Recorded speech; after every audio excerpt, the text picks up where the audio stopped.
This is the group with Tina, Eric, Audra, Nicole, and Mark. We're doing our journal review, and we did ours on child attachment.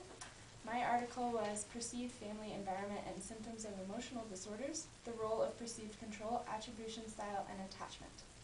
It basically was about how family environment, whether parents are over-controlling or have a lack of control, how much that can affect a child's emotional distress later on in life. And the study was done with approximately 234 students to start out with, but ended with 214. And some of the study variables were lower care, higher overprotection, more family conflict, and more family control were expected to be associated with higher levels of emotional distress. It talks a lot about how early experiences with attachment figures may influence the development of a sense of contingency between actions and outcomes, and just a perceived control over your environment as an adult later in life. Also, parental inconsistency or neglect creates a risk for emotional disorders by affecting the individual's belief that he or she is worthy of care. So basically, through all the study, they definitely found a correlation between parental care and attachment and emotional disorders later in life.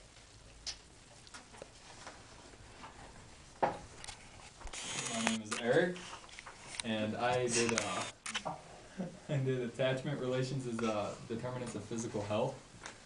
This study that I got was prompted from a 2000 study. It mainly proposed the attachment insecurity contributes to disease risk through a range of different venues. One being disturbances in arousal and recovery within physiological systems that respond to stress. 2, physiological links between the mediators of social relationships, stress and immunity. And 3, links between relationship style and various health behaviors. And lastly, the disease risk factors that serve as external regulators of dysphoric effect, such as nicotine and alcohol. This study was set up as a longitudinal study with some from people ranging from ages 4 and 5 to their early 20s is when they were followed to.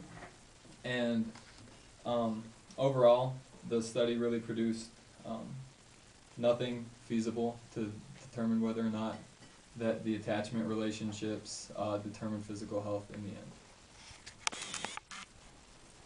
I am Nicole, and I did childhood physical abuse, attachment, and adult social support test of a mediational model. The first part of the article looked at past research that's been done in that area and just how child abuse affects their social support systems and their attachment styles.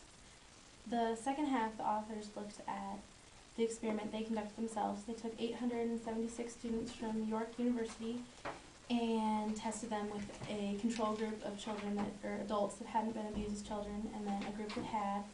And they found that children that had been abused did have worse attachment styles, and they felt that they either didn't have a social system to rely on, or they did, but they pushed it away due to their attachment that they had bad attachment styles, basically, because of their abuse. The higher level of abuse that they had as a child was correlated to their attachment as an adult. The worse it was, the worse their attachment was as an adult. Hi, I'm Tina Nance. My article is called Adult Attachment Styles as Mediator Between Childhood Neglect/Abuse and Adult Depression and Anxiety.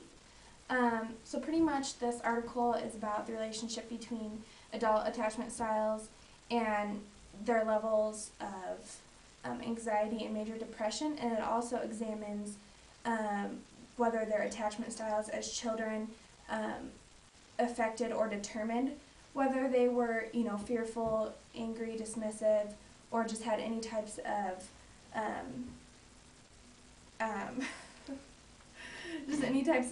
of major depression and different kind of disorders as adults, and whether or not that their attachment styles to their parents affected that. They tested 154 high-risk women, and the study was between 1990 and 1995, and then they did a follow-up between 1995 and 1999. Pretty much they had 3 different hypotheses that they tested. The first one was insecure attachment styles are significantly associated with new episodes of anxiety disorders and or major depression. The second one was childhood neglect or abuse is associated with insecure attachment styles. And third, the insecure attachment styles mediate the relationship between childhood adversity and affective disorder. And in addition to that, the specific relationship of the type of attachment styles to the different outcomes were also explored. They measured whether the women were neglected, physically or sexually abused, and they used the Childhood Experiment of Care and Abuse, which is the CECA, and the attachment style interview, ASI, were administered to the women to determine those results.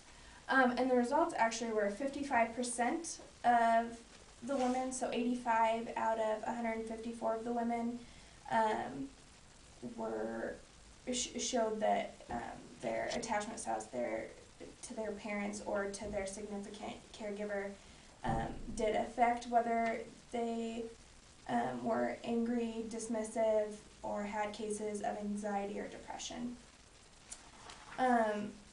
Pretty much in conclusion, the attachment theory provides a framework for explaining how dysfunctional interpersonal styles from early childhood affect personality disorders.